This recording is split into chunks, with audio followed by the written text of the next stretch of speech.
Why can't all conflict end in a peaceful resolution? A poem by Dr. Tana Tillman.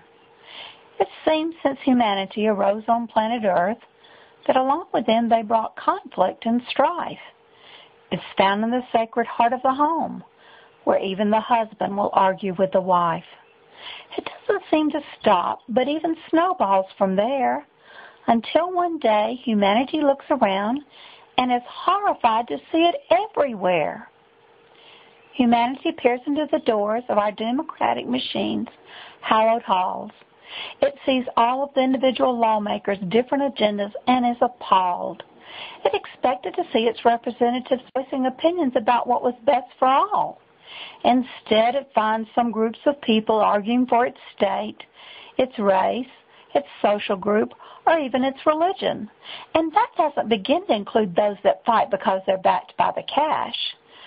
How can we expect peace when even those that govern can't move peacefully forward and make it last? Humanity then looks into the doors of schools, where certainly it'll find caring for its greatest treasure. It sees children mostly sitting in rows, looking forward, not moving, as if they were sedentary creatures. It seems that teachers have become only the outpours of decided knowledge to be yearly measured. How does that happen whenever parents want what is best for each of their unique children? Every parent knows their child grows at his own rate and has special gifts and talents that are all her own.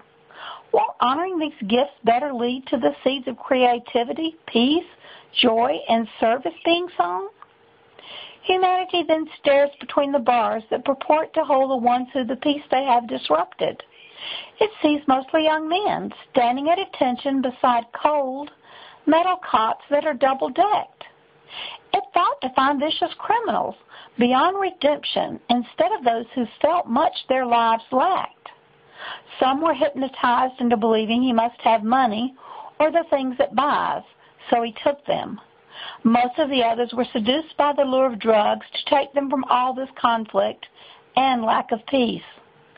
Can't we find a way to help these men find inner peace, so in turn give it back as services to the world?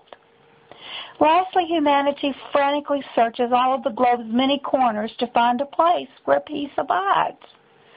When it can't find any places where lasting peace is always felt in abundance, it hangs its head and cries. It doesn't understand how over eons of time it became so vastly removed from source. It can't comprehend how its people can no longer want the same for all of its brothers and sisters. It no longer remembers why it asked the question, why can't all conflict end in a peaceful resolution?